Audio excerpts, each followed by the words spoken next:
Harvey Bergdahl, Meyer Shapiro Professor of the Department of Art History at Columbia, and we are delighted to welcome so many of you to this second annual lecture made possible for our Department of Art History and our university through the generosity of Emilio Ambas. Some of you we are welcoming back, since last year we inaugurated this series in this same room with a memorable lecture by the Japanese architect Kengo Kuma. In a moment this evening, I will welcome to the stage a longtime Columbia colleague, the renowned architect Stephen Hull. But first, just a word about Emilio Ambas. Trained as an architect, Emilio Ambas also played a legendary role as a design curator at the Museum of Modern Art in the 1970s and as an industrial designer. In recent decades, he has devoted a good deal of his practice, as well as his philanthropy, to promoting his philosophy of green over gray, of nature over concrete and asphalt, if you will. And to quote the name of the institute he is endowed a little over a year ago at the Museum of Modern Art, to the reconciliation of architecture and nature. To extend that effort, he is now sponsoring through the Columbia Department of Art History and Archaeology an annual lecture devoted to the theme of architecture as poetry, evoking Ambas's belief that there is no contradiction between technology, building, and the poesis at the core of design in the Aristotelian tradition. His own work, from poetic ruminations on designing a landscape for migrant grape workers, see here on the left, drawn and exhibited in the 1970s, to a portfolio of building designs in which distinctions between architecture and nature are blurred, have given form to this commitment. In 1989, a dozen years after Stephen Hull opened his practice in New York in 1977, Hull and Ambas were given twin monographic exhibitions at the Museum of Modern Art. Some of you might remember that way back then, part of the Gerald Hines series on emerging masters curated by Stuart Rada. A few years later, Ambas and Hull were again on display. Views of that exhibition, parts devoted to Stephen Hull. You see some of the early drawings there and projects which some of you might identify and some of which might recur in this evening's presentation once Stephen joins us here on stage. A few years after this exhibition, Ambas and Hull were again on exhibit nearby, this time in Fukuoka, in the south of Japan, then becoming something of an outdoor contemporary architecture exhibition, with Ambas's man-made Babylonian gardens of the Prefectorial Hall, of course on the right, and Hull's completion in 1991 of a rigorous, logical, and memorably poetic project called the Void Space Housing, a part of a major new district of housing in Fukuoka, opened first as a display of new formats and solutions for contemporary multifamily dwelling as an exhibition before the families moved in. It is fitting that we return this year to Asia Society, since from his 1991 Void Space Housing in Fukuoka, by his 2012 Daijun Gallery and House in Seoul, Korea, to his linked hybrid complex in Beijing, or the exquisite Nanjing Xifang Museum, Hull has developed some of his most ambitious projects, redefining urbanity, even as he has explored an architecture of a phenomenological richness, with a consistency of vision and a never predictable freshness of novelty and innovation. But there is, in fact, no need to travel to Asia to see how Hull can redefine not only the poetry of light and space in interiors that produce moments of serenity for individual users, or to discover how Hull himself combines architecture and landscape settings to restage public life. Conveniently for us, Stephen Hull has also built in Manhattan, and as you see on the screen, and nearby Queens, notably in the extraordinary Hunters Point Library, with its view to Roosevelt Island and to the United Nations, or, for our own university, the gateway to Columbia's athletic facilities at Baker's Field at the northern tip of this island. On a personal note, I have not only been Stephen Hull's colleague at Columbia now for several decades, but I remember probably one of his earliest lectures shortly after his arrival at Columbia School of Architecture and Planning in 1981, when I was a graduate student in the art history department. I have followed his career as both architectural historian and later as colleague, and finally as curator ever since. I was proud to show his work at the Museum of Modern Art during my tenure there, notably in a display, you see some elements of it here, in a display of the watercolors which begins Stephen Hull's morning every day, which we mounted in 2012. And then to invite him to contribute to a project, to a show on thinking about new ways of engaging with landscape of painter Frederick Law Olmsted's Olana a few years later, and myself to contribute finally to a volume reflecting on the new modes of choreographing architecture, landscape, public space, and performance in Hull's The Reach, an extension to Washington's Kennedy Center, which we hope remains as much in reach of the public as out of the reach of the current administration. In museum designs, from Kiasma in Helsinki to the Nelson Atkins Museum in Kansas City, Hull is a master of crafting spaces for display. But in recent years, he's also contributed significantly to Ambaz's belief that architecture is itself a form of poetry in both the building and the program of Hull's own gallery for public exhibitions of architecture, T-Space in Rhinebeck in the Hudson Valley. We are so honored, dear Stephen Hull, that you have honored us by agreeing to deliver the second in the Emilio Ambaz lecture series on architecture as poetry. Please join me in welcoming Stephen Hull to the stage.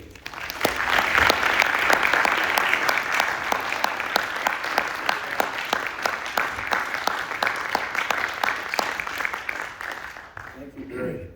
His intro is so laudatory, it's hard for me to start. I really want to say a few words a little bit about Emilio Ambaz. He's always been, in a way, a kind of ambassador of poetry and architecture through the years, especially years ago when he initiated the first Louis Barragan show at the Museum of Modern Art. And I was thinking, what is poetry and architecture if it isn't Barragan? And the other figure I think is Carlos Scarpa. And I found a quote from 1976. I've tried to do poetic architecture, but a certain kind of architecture which would emanate a certain sense of poetry for reasons of a formal nature. That is, the form expressed could become poetry. Can architecture be poetry? Yes. Sometimes architecture is poetry, not always poetry. Society doesn't always ask for poetry. Poetry isn't something for every day. You mustn't think I'll produce poetic architecture. That was Carlos Scarpa in 1976 in a similar circumstance. My life in poetry began with a book given to me by my godfather, William Vanderbilt, and it's The White Pony by Robert Paines. It's an anthology of Chinese poetry, 3,000 years of poetry. It was a fantastic beginning as a 12-year-old. And he also gave me Rilke's Sonnets to Orpheus and Duino Eulogies. So it was a wonderful kind of groundwork. But actually I want to put my theoretical ground. I didn't start really as an architect. I started writing and trying to make manifestos and try to make some theoretical ground. And my first book, Anchoring, which was kind of on the occasion of that show at MoMA, was about the idea of the site of a building being the sort of ground. The site and circumstance is more than a mere ingredient in its conception. It is the physical and metaphysical foundation of architecture. So this beginning had this notion that every building has to have a unique idea that's related to the site and the circumstance. Later, I thought that's not enough. There's more things that are general in architecture. So together with Alberto Perez Gomez and Yohani Palosmo, we wrote Questions of Perception. And this has been republished several times now in different languages. It was organized into phenomenal zones, such as enmeshed experience, the merging of object and field, spatiality of night, time, duration, and perception, water, a phenomenal lens, and detail, the haptic realm. So in a certain sense, this notion of the haptic realm is the detail and material coming together in this notion of what is the grounding, the kind of founding of an architectural practice. I divided this talk into 3 parts. The idea, with origin in a poetic fragment, poetics of light, and the haptic realm of detail and material. And I'm going back to a project which really was initiated in a poetic fragment. And that's the Berlin Library, where there was an existing building, and the competition was to make a new building that somehow embraced.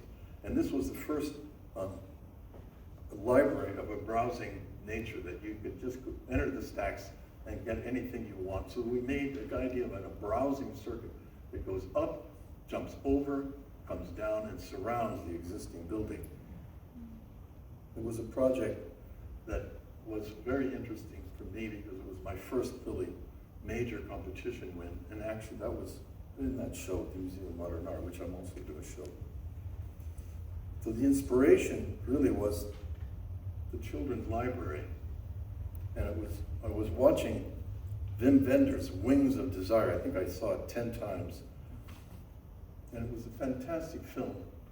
And there's a quote from a Rilke film, poem. When the child was a child, it was a time for these questions. Why am I me and why not you? Why am I here and why not there? When did time begin and where does space end? Is life under the sun not just a dream? This notion of beginning a building in a poetic fragment, that's kind of brought the whole project together for me. And the children love to read while lying down. So inside of that library, you see the kind of core meaning of the project. Another project that begins with literature and a poetic fragment is the work of the Knut Hamsun Museum in Hamarøy, Norway. There was a kind of assignment where we were given, the project was to make a new museum for Knut Hamsun, a very controversial figure in Norway. And so I decided to base the entire building on a book, the first kind of surrealist book that Knut Hamsun wrote. You can see the first sketches. This is also a very interesting site because it's above the Arctic Circle. And there, the sun goes down around December 15th and doesn't come up again until around February 15th. So it's kind of midnight sun and dark winters. So the sketches, the first sketches, I was trying to make an allusion to stave churches that are blackened wood and sawed roofs. And at that point, I hadn't had the sort of metaphor, the idea. And then I was rereading Hunger, his book from 1890. It's an incredible, beautiful book of sort of free association, and something that really, began to be the inspiration of the building. Despite my alienation for myself at that moment, and even though I was nothing but a battleground for invisible forces, I was aware of every detail that was going on around me. So from that book, we took certain aspects, like he speaks about a big brown dog, a collar of Mexican silver. The idea of a spine that comes, and that became the central stair. Or woman with two blue feathers and hats. And then a girl with sleeves rolled up, polishing yellow panes. So those metaphors and those fragments became inspirations for the elements of the building. And you can see the sort of two, the sleeves rolled up, polishing yellow panes, which became the sort of balcony deck. There's the sort of conductor standing there on that deck. Oops, sorry. And the entire building is a kind of exoskeletal concrete structure, board form concrete, and there you see the spine of the elevator coming up, connecting everything floor by floor. It's a translucent brass membrane and becomes the kind of metaphor of the spine inside of Knut Hamsun's novel, Hunger.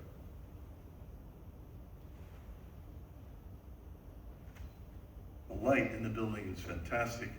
It comes in very horizontally, and especially very interesting is the point of the time when the sun doesn't come up again.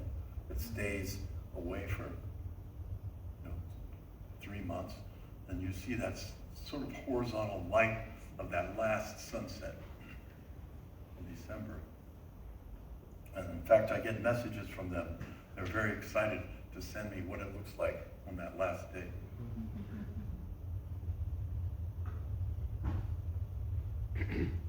Another project that has a beginning in a poetic fragment is the Institute for Contemporary Art at VCU in Richmond, Virginia. But that was a project, that was a competition, and it was a very interesting beginning point. And first of all, it's a contemporary art museum, and they wanted 2 galleries, and I said, well, let's have 3 galleries. And then the idea of contemporary art today, instead of having a grand narrative like abstract painting was in the 50s or conceptual art was in the 60s, there's no grand narrative. Today you have every degree of art branching out in different ways.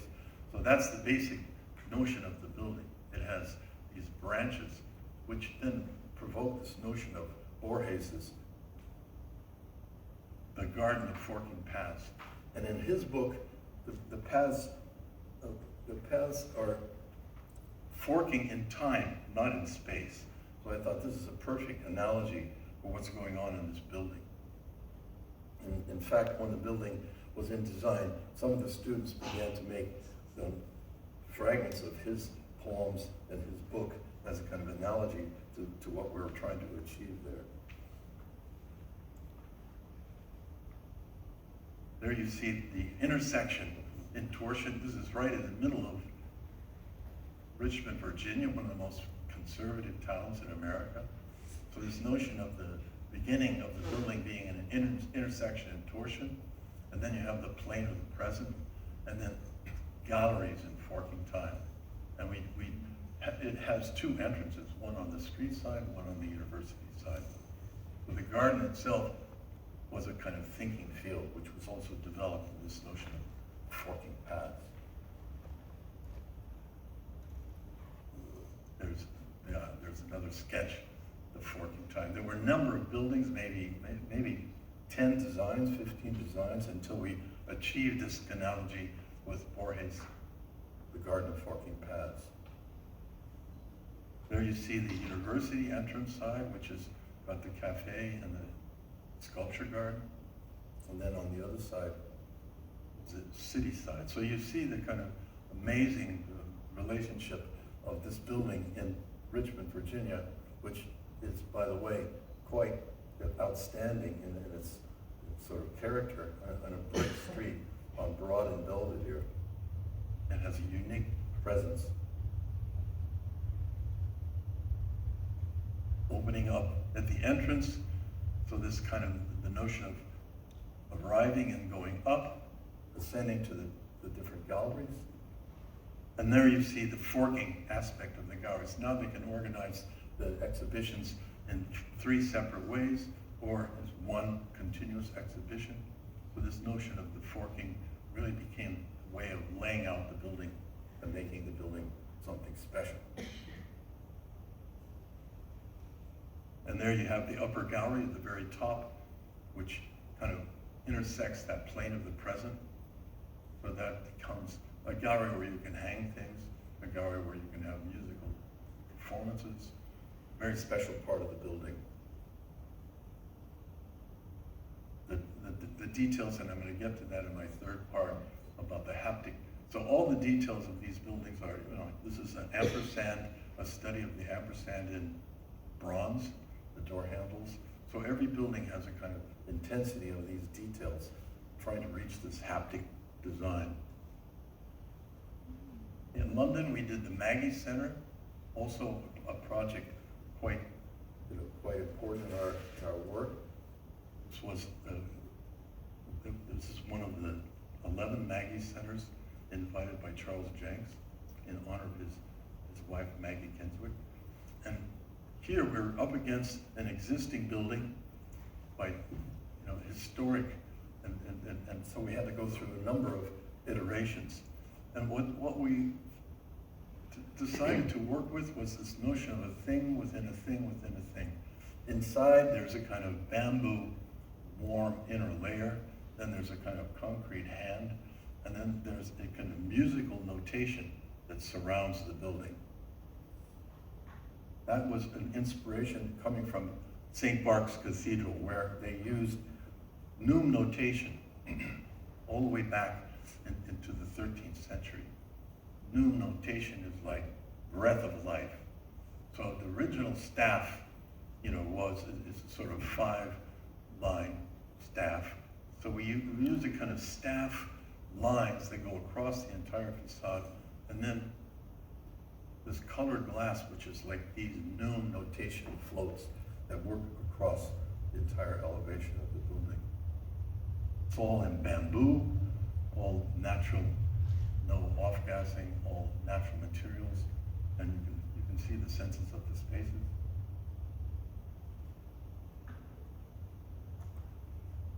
There's a sense of the concrete structure, and the bamboo just wraps around, and now you see the Neum notation, which glow quite nicely on the inside during the day, and then on the outside during the nighttime, they're glowing from the inside out.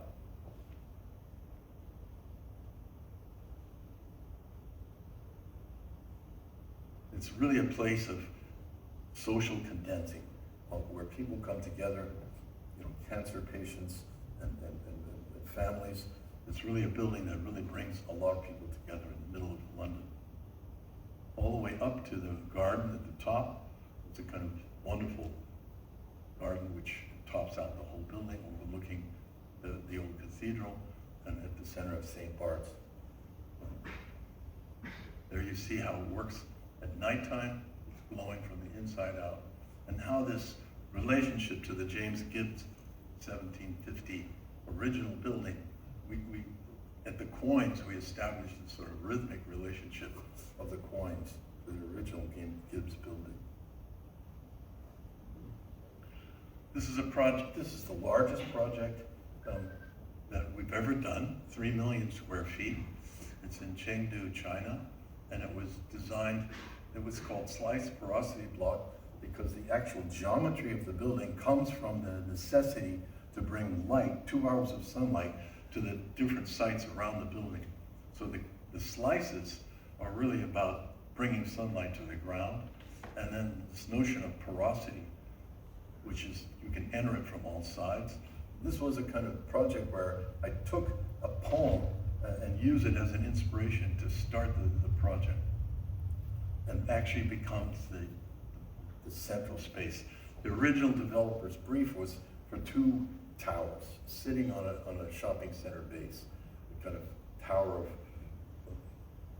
residential tower and an office tower.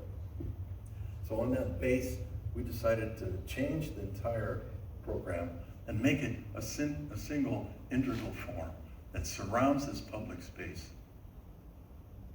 I think I have a little, there you see the 3 gardens. So 3 water gardens which bring light to the spaces below and organize the hotel, the residential, everything in this 3 million square feet. And it's all geothermally heated and cooled by 480 geothermal wells. To really know a people, you must understand their poetry first. And ancient Chinese poetry is probably the deepest tradition on earth of poetry. And then Du Fu is one of the greatest poets, and he lived in Chengdu. So when I came here, I went to the Du Fu Pavilion, and I found this fragment in one of his poems called Prelude. And it goes, "This fugitive between the earth and the sky, from the northeast, storm-tossed, to the southwest, time has left stranded in 3 valleys." So we had that poem as a kind of feeling about the project, and we made this project in 3 valleys. There are 3 bodies of water, each related to time, and each one is named after a gorge. That's the Wu Gorge. You see that long skylight that's under that water fountain? That's the Wu Gorge. The Kutang Gorge is down below, and there's the Xiling Gorge here. You see this wonderful skylight here. So there's a kind of carving out of the space down below that relates to the fountains on the top. So the building is very interesting in section. Here at the fountain of 366 days, which is marking the leap year of 2012, which this project opened.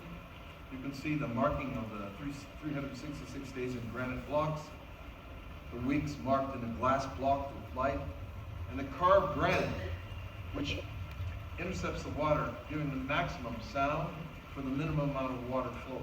And you see the reflection of the light pavilion by Letty's Woods in the water.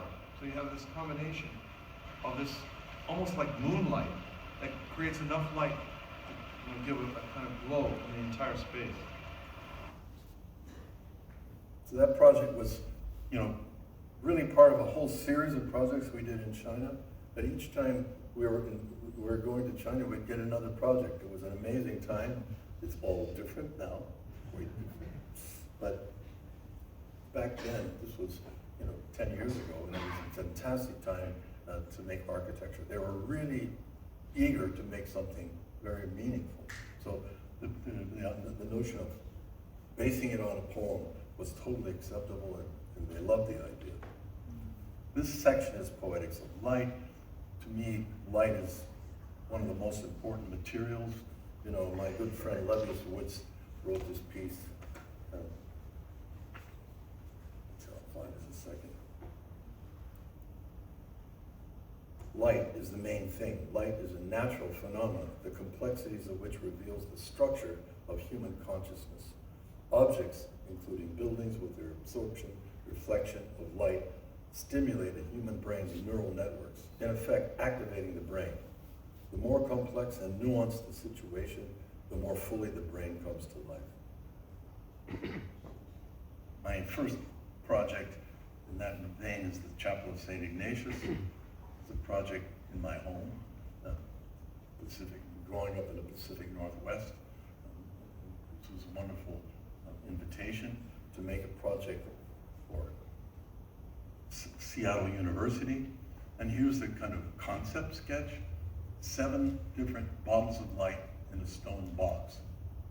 So this notion of the entire program of the St. Ignatius was kind of the choir, the altar, the gathering, the preparation, all the different parts of the program had a kind of notion of a bottle of light.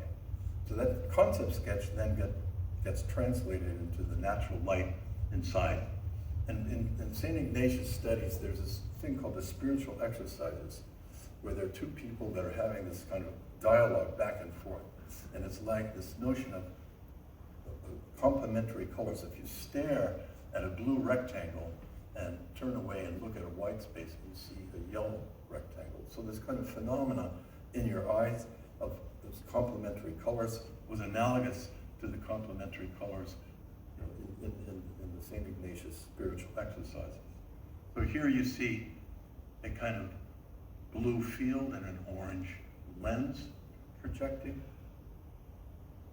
And likewise, each one of these bottles of light has a different field of projected color and a different lens projecting stained glass color.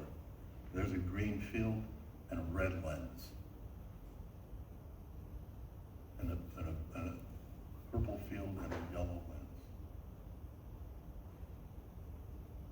In that project, we did all the details and hand-trialed plaster, blown glass fixtures, pews, everything, the altar. And I'm really proud of that project. It's in perfect state right now. We visit it every year. And the interesting thing is the university and the people at the university totally understand the concept. In fact, on their website, they have the procession, they have the narthex, the color field, the lens, the choir, the color field, the color of the lens. So they're really, what's interesting about this kind of notion of a concept that's driving a design is you really have a dialogue with the client and they understand it. Therefore, it becomes something kind of very special in their way of thinking. And no matter what kind of forces you're up against, like at a certain point, the campus architect said, "Oh, we've got to reduce we gotta reduce that to like 4 bottles. And the campus minister said, Stephen's concept has 7 bottles of light. There are 7 days, there shall be 7 bottles. It was something, you know, I mean, I never hide the idea that's driving a design. I always try to celebrate it, and when you can use that to kind of get through tough points in the project. This was my kind of breakthrough project, and it's really all about different kinds of light. Kiasma, Museum of Contemporary Art in Helsinki. Right in the center of Helsinki, you see the Parliament building. You can imagine kind of all the scrutiny and the difficulty of a project like this in the middle of a very important, and the culture of architecture in Finland is enormously celebrated. So there were like 480 entries to this competition, and we prevailed after 2 months of deliberation. Very different process than what goes on here, where there's a competition. Nobody knows who was involved in it. They don't make it public. They make it public. There was kind of a newspaper article every week in the Helsinki Sanomat about this building. It was very amazing. So the main idea here was right in the center is to intertwine in the heart of Helsinki nature, culture, art, and education. And this notion of a kind of building that sort of turns in on itself, like a chiasm. At that point, I was reading Merleau-Ponty's last book, The Visible and the Invisible, and the last chapter was called The Chiasm. It was C-H-I. And what's really interesting is we named that, the building had an anonymous competition, so you had to give it a name. They liked it so much as they used that name to name the building. And now it's one Chiasm Square, but there's no CH in Finnish, so there's a K, so that's where the word chiasm comes from. And this was like a catcher's mitt, catching the low angle of the sun.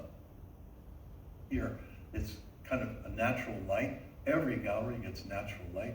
So the shape of this building really isn't just about the intertwining of the landscape, it's also about catching the light, quality of the light.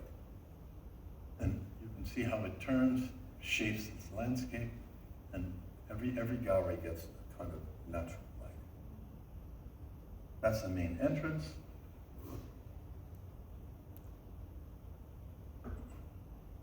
You don't quite know where you're going. It's a kind of mysterious curve. And then there's a kind of pasta stair that brings you, with natural light, brings you up through the 3 levels. So every gallery was drawn very carefully in watercolor so you could see how the procession would work in natural light. So here comes light from the top. You can see how it's coming from both sides. This is a kind of enfilade series of rooms. And we devised a certain thing called a bow tie skylight, where we rip open a piece of the roof and bring the light down into the upper galleries, so that every single gallery gets some slice of natural light. All the way to the top of the building, there's the kind of bow tie skylight. And there's a kind of crescendo. When you get to the top of the building, there's kind of light coming from all these different sources of the skylights, but then the artificial light actually comes up at the same intensity when the sun goes down, so that there's a kind of wonderful balance of the natural light and the artificial light. That was all done by Hervé Descartes of Observatoire. That's where we started to work together in Helsinki. So the sources of light, for me, are very important. In a similar sense, this whole building, in a way, is made out of blocks of light. Here you see the 1938 original neoclassical building, and this was a competition for an addition. And when we were told that we had to add on to the north, right up against the existing building, and we broke the rules. We said, no, we can't do that. We want to keep the original facade intact and not, actually go up against it. In fact, come in from below. And I got this notion of this ideal stone and the feather, I got this notion that we could do that. I said, listen, when I made the competition presentation, I said, in your facade, it says the soul has greater need of the ideal than of the real. Then I proposed this, the notion of the stone and the feather, the original and the new. Flow circulation, open circulation. The object in the landscape merging with the landscape. So this dialogue back and forth was really something that was driving the entire design. And there you can see the building is in a way made out of blocks of light. With these translucent pavilions come up, and the entire, sort of 80% of the building is tucked into the landscape. But then these pavilions bring the light down. And we went together with Walter D. Maria, who did an art piece at the entrance called One Sun and 34 Moons. It's interesting that we had the idea of the skylights to the parking garage below in the competition.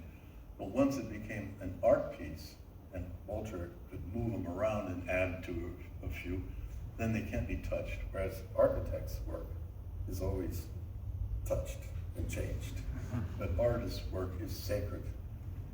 So that's always something that I've learned in the long run.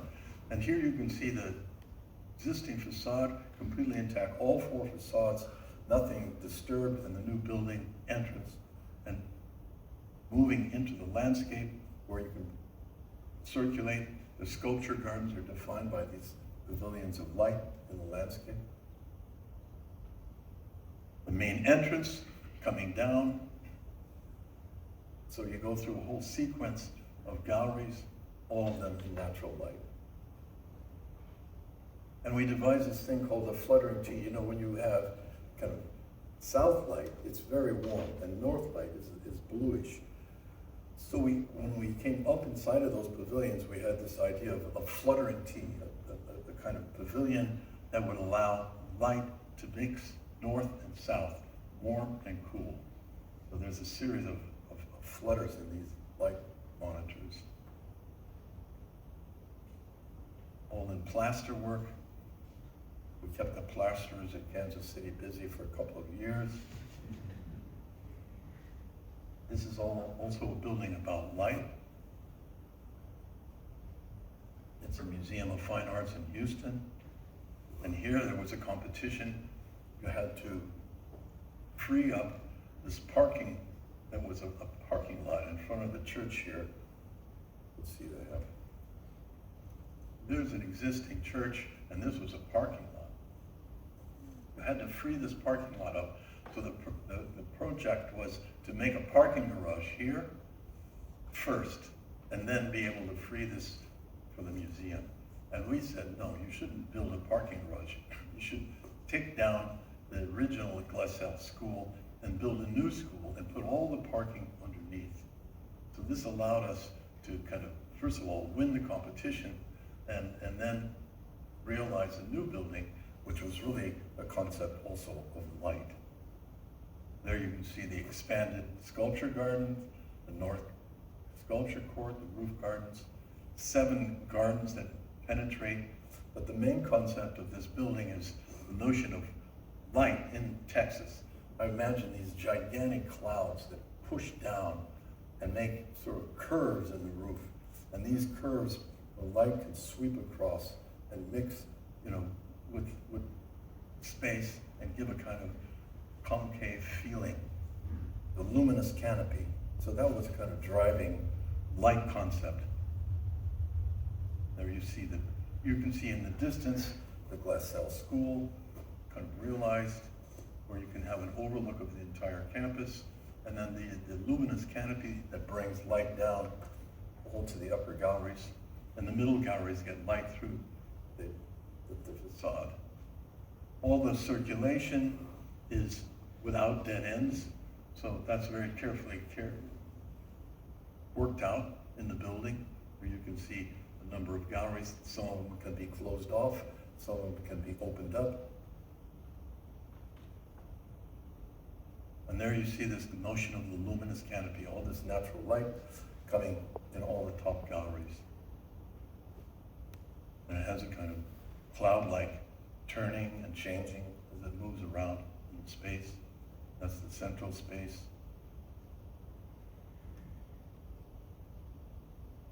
They have an enormously interesting collection, and it was a very great thing. Unfortunately, it opened during COVID, so it was hard to have a great opening, but it's a wonderful building, and it's really all about natural light.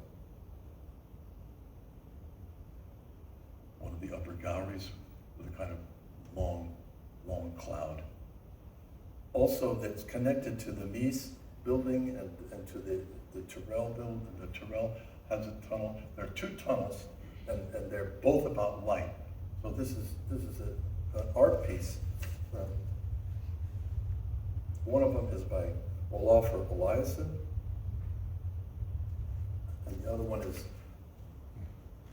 Cruz Diaz, and they're both about light and color. So the tunnels themselves also, even though they're going under the street, connecting the existing building. That's Carlos Cruz Diaz. Fantastic condition of light. So they're carrying on, and this is Olafur Eliasson. Those are our skylight cuts, and then Eliasson the color. So these tunnels then become also kind of an essay and different kind of light. When we were working on the competition, we were wondering how can we make light really be the theme of the facade?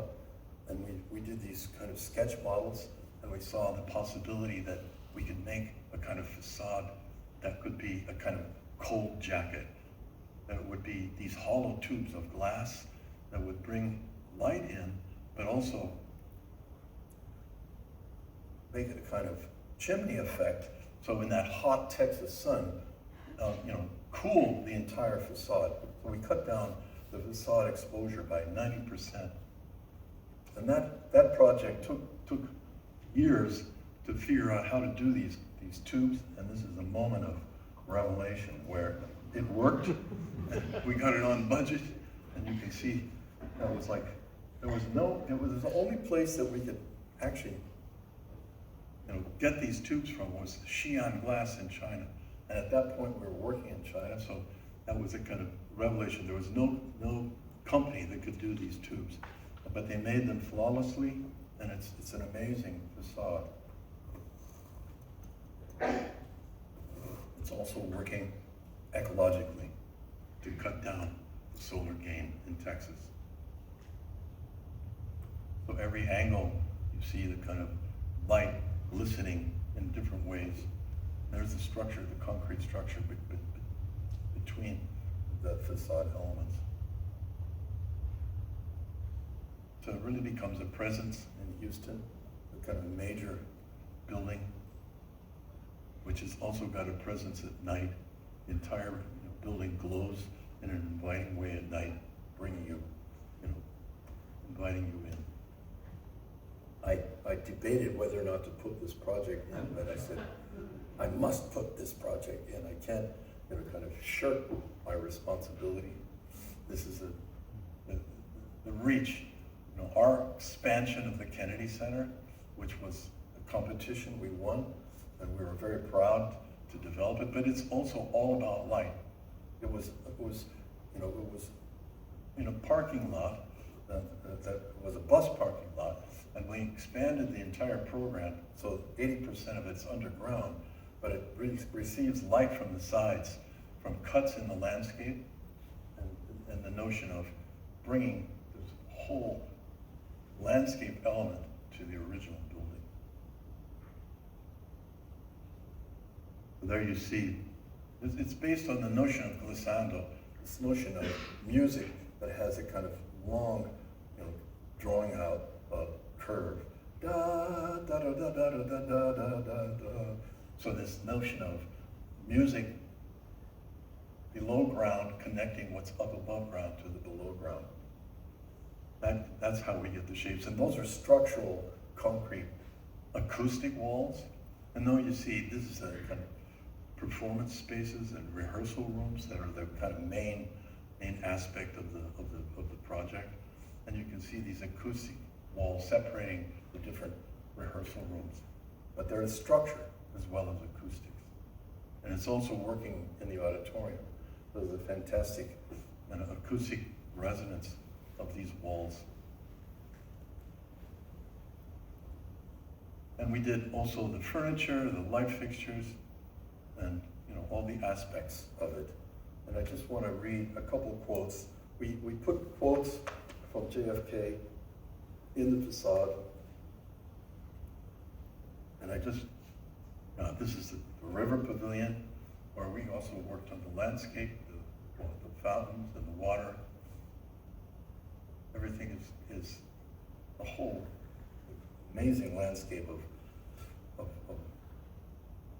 change. And these quotes were etched in glass.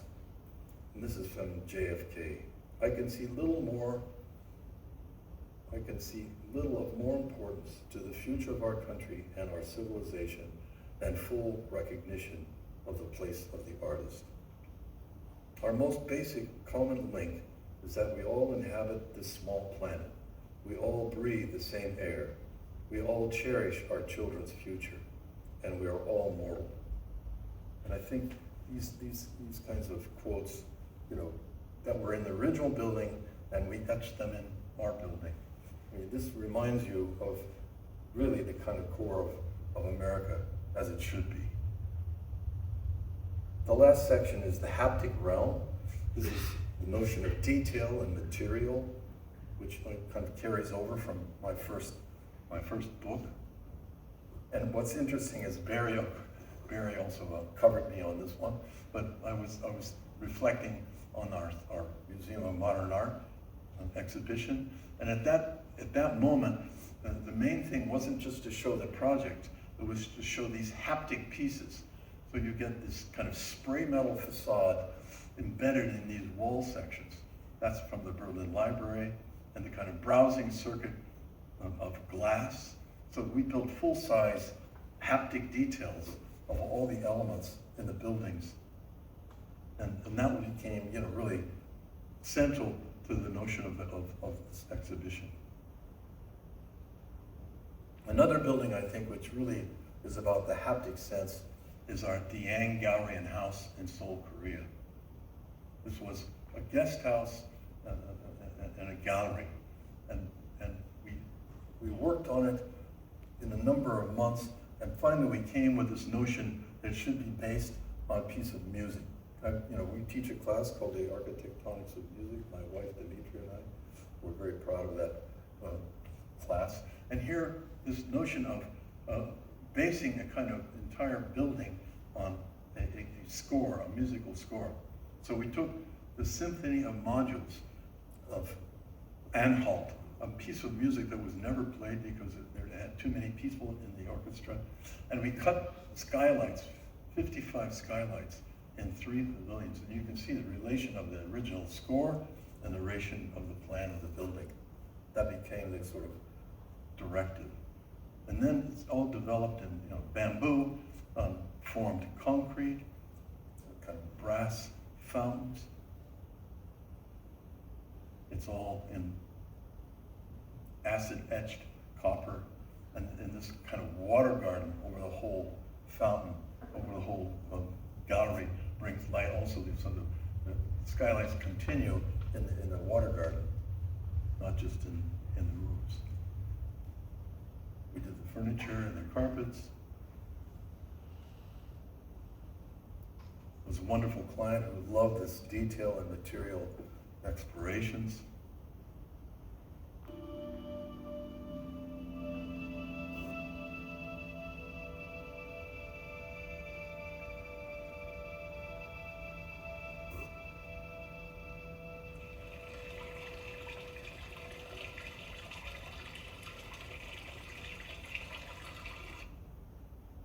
And you get that craftsmanship in Korea that's difficult to get sometimes in America. This is also really about the haptic realm. It's called the X of In House. It's an experimental house in Rhinebeck, New York. And it was based on Peter Sloterdijk's trilogy, Spheres. So it's a kind of loosely based philosophical exploration. So these spheres intersect this trapezoid in different ways and bring different kinds of light. And everything is made out of wood, all locally sourced. So this kind of spherical intersection of the house and something of a craft, the nature of the local craftsmen working on all these aspects. Here you can see the intersection coming from the west. The first one is from the east. And then even the light fixtures in cornstarch, CNC printed, are made of these intersecting spheres. And different explorations of different geometries. So every piece in the house is a kind of crafted exploration of something else. And when we began this project, we began to develop it as a poem. And in fact, what we did was we hired the local poet, Robert Kelly. And that's one of the lily pads in the pond. He wrote it, before we even started building the building, we said, let's commission Robert Kelly. And he wrote a kind of homage as a beginning point for the project. From the phases of the earth, what do we do with land? What can we do? Map these acres on the sky to offer this land to heaven and see what comes.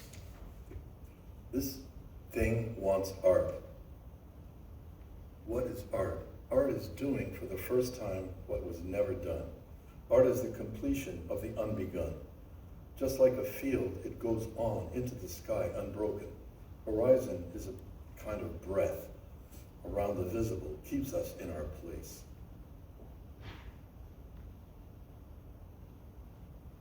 Another project I think is really about the haptic is the Lewis Center for the Arts in Princeton. It's kind of a major entrance to the campus of Princeton University. It makes a quadrangle that enters the entire campus. So you come from the first moment you come from New York on the Dinky train, you enter this kind of quadrangle. And each piece of the complex is another idea. So in the dance studio, you have a thing within a thing. There's a steel black box within a white cylinder. There's a cork dance cube within a stone box. In the poetry and literature section, you have this notion of embedded. So there's kind of this tower piece is embedded in this glass rectangle. And then in the music building, there's a collective rehearsal studio. And then there's this notion of individual rehearsal rooms that are suspended. So we wanted to express that and separate them acoustically. Everything is done according to the golden section proportions, something I've been using, since my first buildings many years ago.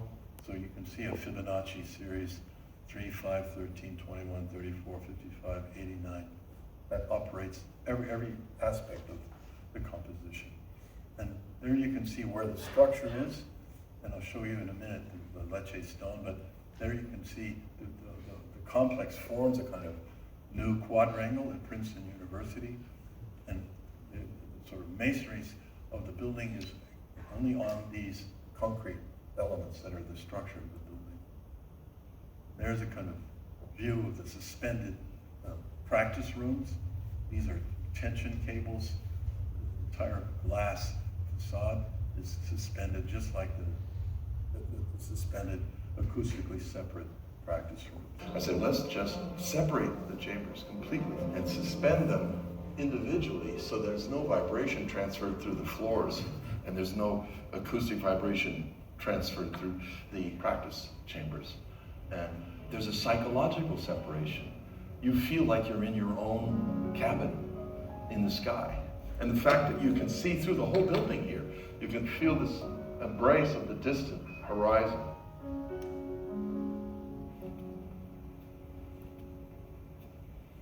This proves that I don't play the piano. I think there's something concentrated that happens in these rooms. Silly. Maybe it's because when when you arrive here on these suspended walkways, it gives you that levitation feeling. And the way this building is structured is counterintuitive. Instead of going the short dimension, the beams go this way so that these practice rooms can hang on the structure. That meant these two facades are just a glass skin, and that's also suspended on cables. And right below the central, forum that brings the water garden above has skylights, so we have light coming down. And this part of the program was not in the original program. And I remember when the people in charge at the university said, "What is that?" I said, "It's 8,000 square feet of a social condenser, bringing people together where the students can be on their computers, they can have a relaxing moment." So that really was something. And they said, "Well, it's too large." I said, no, it's too small. So anyway, we convinced them this was an important part, and it's amazingly used now. It's like the main kind of collecting point of the student activities. The building is really a beautiful butter-colored stone. It's a stone that I've used before, and I was very excited to be able to use it here. It's opened by Romans 2,000 years ago, and the quarry, is quite extensive, so it doesn't really have an ending point right now. And this is 21 million year old sandstone. So it's kind of, the interesting thing about stone also is it's quite ecological in terms of, the notion of embedded energy. And nowadays you can just do any kind of detailing. You could almost, I wish I would have known, when I started the project, I would have gotten much more into it, but we can send drawings from our computer directly to a 6-axis cutter and cut any kind of shapes, and it's almost like the craftsman is back alive again with these new machines. Making also light fixtures embedded in the facade, many different ways of kind of working on it. This is also a project I think is quite haptic. It's the Rubenstein Commons at the Institute for Advanced Studies. And you can see here the original campus. And this is the back one. This is where Einstein did his final work. And that's Fould Hall. And that was his office. So there's our new building. So we were picking up on relating to the copper roofs of the original campus. The concept of enmeshing nature, science, mathematics, humanities, the arts, the notion that you could enter this building, a kind of scholar's path, you could enter it from either side, and you could have an intertwining of natural water, natural vegetation, so the entire space becomes a kind of social condenser. There you enter it from the Fould Hall side, the copper roofs, the water gardens along the edges. There you can see Fould Hall in the distance. That's coming in from the other side. So people pass through this on their way to various other buildings. So it becomes a kind of social condenser, a place of meeting for the scholars at the Institute. And one of the ideas I had was trying to, in a way, align with Einstein's thinking, this notion of the curve of time and space.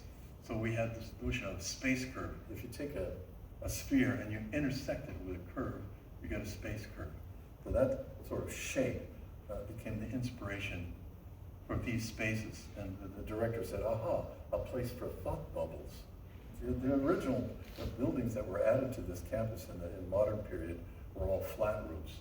So suddenly we have these kind of bulbous roofs for thought balloons. Where you see the way the light comes in from the sides. Well, again, there's blackboards. They didn't want the whiteboards. They wanted real slate. So that became a way of dealing with the walls and making the walls kind of a character of something very haptic. So it's thick, beautiful slate, and they're using it all the time with their discussions and their meetings. I had to get special approval for this building. And it was kind of easy to get after these guys had a meeting. And then we have, this is the cafeteria, and there you can see those kind of space curved light fixtures that are blown glass. Each one of them is different. So in order to get this to happen, we mill the wooden molds in our studio with our CNC machine. And then we have them blown into the molds. So this whole process is one of getting a kind of haptic dimension in the architecture. There's fountains for the 4 water gardens. Each one has a bronze spout. And then the building itself is made out of kind of sanded precast concrete and tilt up. So there's a kind of haptic dimension to every single thing in the project. We're working to make an archive and research building in Rhinebeck, and trying to save all the trees. This is a geothermally heated and cooled building on a single well, a green roof, all in local wood construction.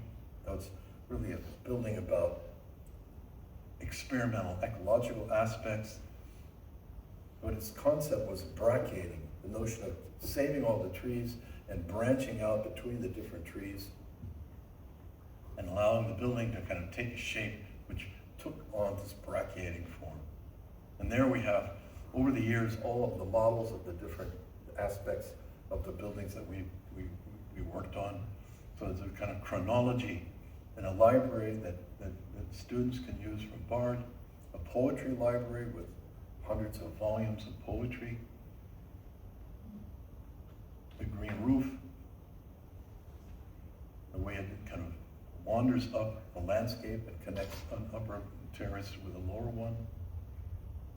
At the entrance, the rainwater collecting pond, also turned into a fountain.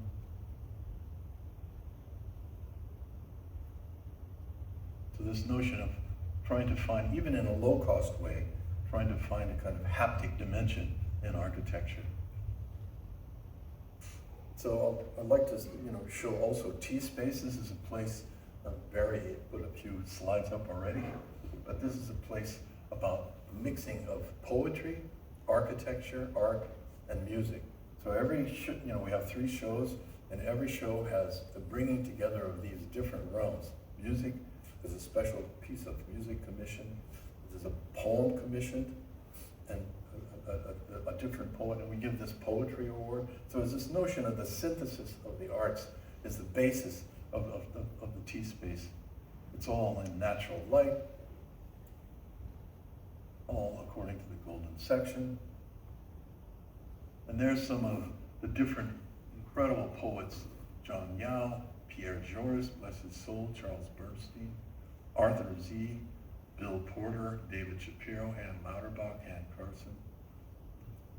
So this has been an ongoing project, really connecting poetry and architecture.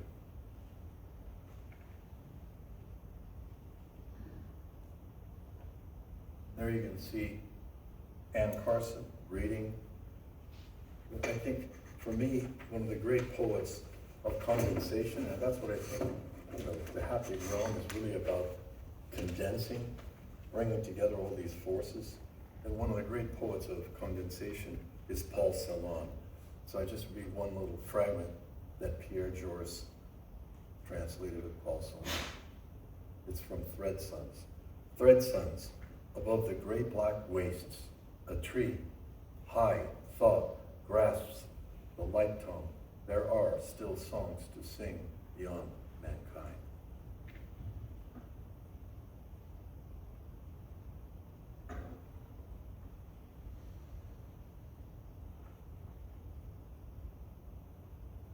So I kind of want to conclude with details, this notion of cornstarch and a cast bronze detail, these kind of notion of bringing together the maximum compression. The compression of a manifold of things into a few is at the core of poetry. Likewise, the compression of material, detail, and ideal are intrinsic to architecture. The haptic realm is at the essence of the experience of architecture. When the materiality of the details forming an architectural space become evident, the haptic realm is opened. Sensory experiences intensify. Psychological dimensions are engaged. And this kind of brings together all the three sections, the haptic divisions of idea inspired by poetic fragment, the poetics of light, and the haptic realm of detail and material. And I just want to end with a poem by Arthur C., who is the current poet laureate and who wrote this poem for me. The Architect's Watercolor. An architect draws a watercolor depicting two people about to enter a meeting room while someone on the stairway gazes through the windows. At a park, a river, a skyscraper beyond, he does not want to be blocked like a carbon atom in a benzene ring, but needs to rotate, lift off, veer along the wharves and shoreline. In the acoustics of this space, he catches a needle bounce off a black granite floor, wanders from a main walkway, encounters prickly pear burned purple in the wind. In the ocean gust before dawn, he yearns for a Mediterranean spray, where sunlight tinges eyelashes, where sand releases heat. Under the stars in the atrium, two violinists launch fireworks. Thank you.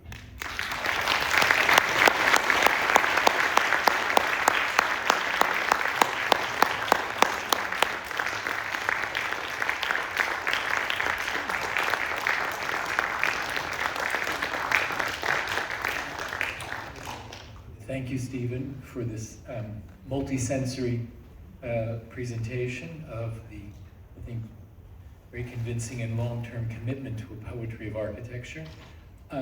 We have time for a few questions I think Stephen has agreed to take, and then we want to invite you to a reception outside where you can continue to converse with Stephen Hull and with one another. The microphones will be passed by the two students who have made this event possible, so belated thank you also to Yassine Rula Dawood and Zachary Torres there. So I'll open to a few questions, and when you feel your flagging, we'll go out and have drinks and food. Do I see any, the first question? Or comment? Or reaction? One?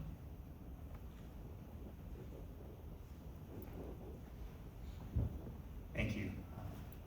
Beautiful lecture. I wanted to ask, you do your watercolors, right, as you're conceptualizing a project. Do you ever write poetry as well to Yes. conceptualize your concept? I've tried, I've attempted to write poetry. I mean, I don't consider it's sort of tremendous, but I think working with the image and the word together is very important. So in other words, there would be a watercolor, but then there would be a poetic fragment that would try to introduce the image, into the text. So absolutely, it's an effort, and actually had one little book published in China. So yeah. Mm-hmm.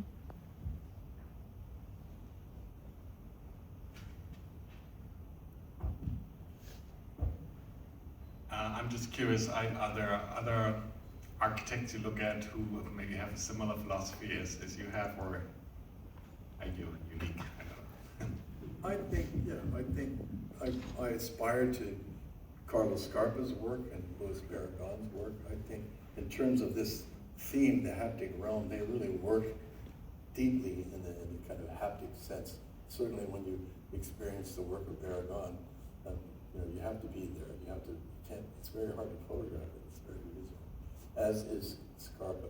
We were just at Green Vega the other day, and it was like amazing. I've been there like two or three times, and the sense of the water and the material and the landscape and the detail, they're all united, in a kind of way that's, not easy to put into words. So I'd say, yeah, there's a number of architects, that are very important in terms of my studies over the years.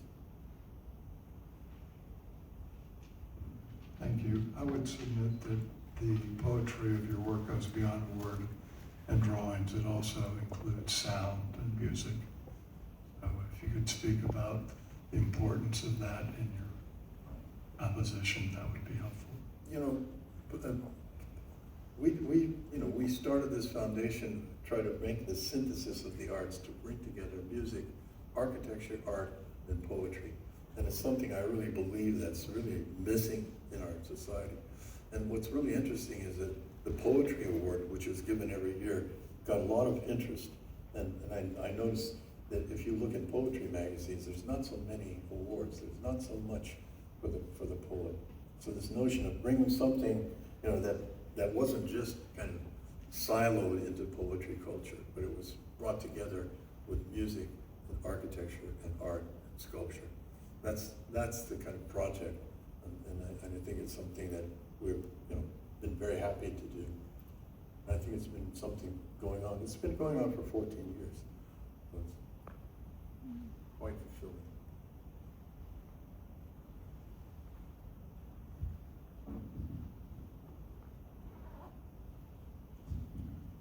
Yes, my question is, I wonder if in your own personal discussions or even with people around you when you're designing, you make historical references.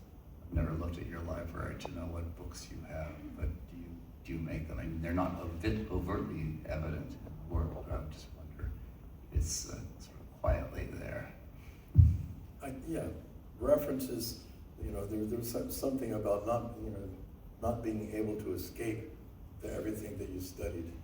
So for over the years, the references creep up, I mean, someone will actually say, hey, where did that come from? And they realize that there's kind of an inspiration from somebody else. But yeah, I think there's an ongoing aspect of references that can't be denied. Anyone who's studied and taught as long as I have really has references kind of going out of their ears all the time. Inescapable. Hi, Steve. Beautiful lecture, very inspiring and spectacular. I wanted to ask you, when and how did you decide to become an architect? Well, I was making, with my brother, who was sitting right here in the front row, I was making clubhouses in the backyard in Bremerton, Washington. And we wanted to build things, we just couldn't satisfy ourselves. Every day we'd go out, even before breakfast, and start working on these constructions. And kind of little by little, when I graduated from high school, I just said, it must be architecture. I mean, in a way, it was a kind of natural progression of making things and loving drawing and loving painting, and then kind of just graduating to become an architect. So it's a long process. I'd like to jump in here. I want to tell a truth. Tell the truth. Oh, I'd like to tell a truth. When we were little, we were in the basement making model cars, and he had one hot rod after another hot rod and wanted to be an automobile designer. That's the truth. That's not the way I remember it. That's not the way I remember it.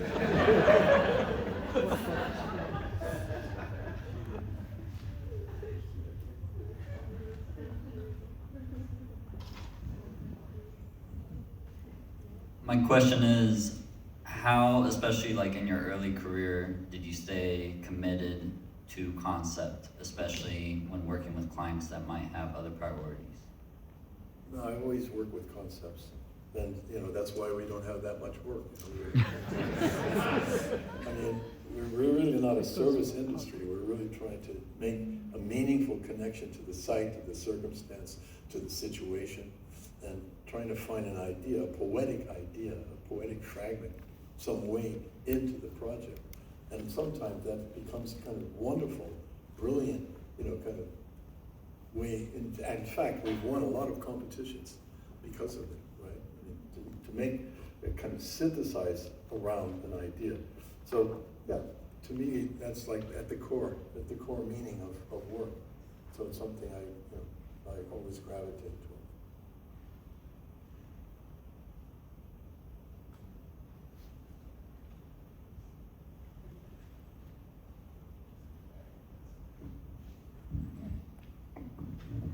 Hi.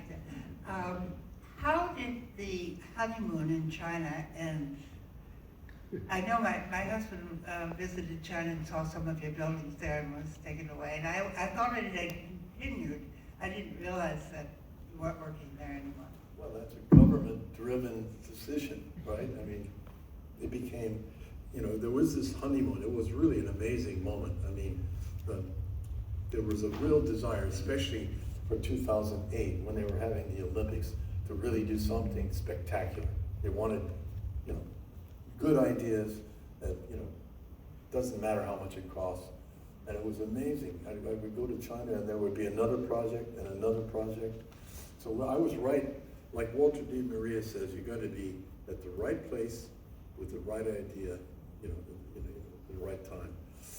It's just, it happened, you know. And now, it's closed down, you know. I mean, I've got friends who opened offices in China and they have to, you know, look elsewhere for work. The government has taken away all those incentives. It was a completely different situation. That's how the honeymoon ended.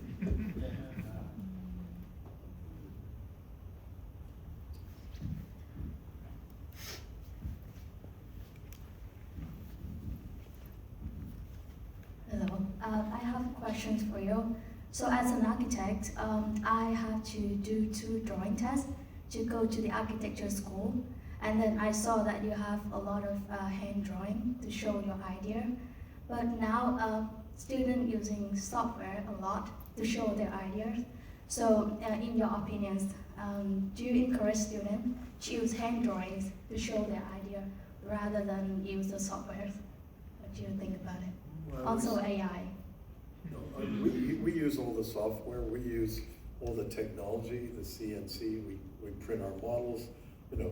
But I always begin with a hand drawing, with a concept, with something very simple, so that you can, you know, completely connect mind and hand to the beginning point of architecture. For me, that's a central way of working. So it's not against all the software, but I think if you begin with the software, you really limit the ability to, you know, have something very poetic. It has already pre-programmed different ways of working, you know, various things that you draw a certain way.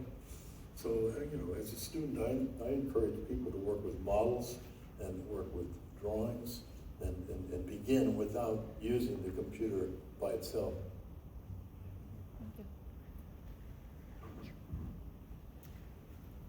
Mr. Hall, to answer that woman's question or to add a remark to it, I think Milton Glaser said, drawing is thinking with a pencil. And that's one of the things I've always admired about your work. That's the first idea captured on a 4x5 piece of paper.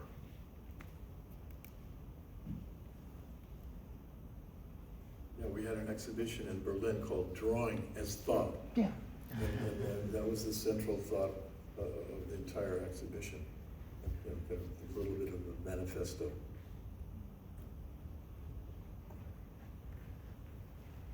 Any burning last questions that you want to discuss in public? I want to thank Stephen for a very poetic lecture, but also a wonderful engagement that I hope we can continue, not only in your buildings, but also immediately outside where we have a reception waiting for you.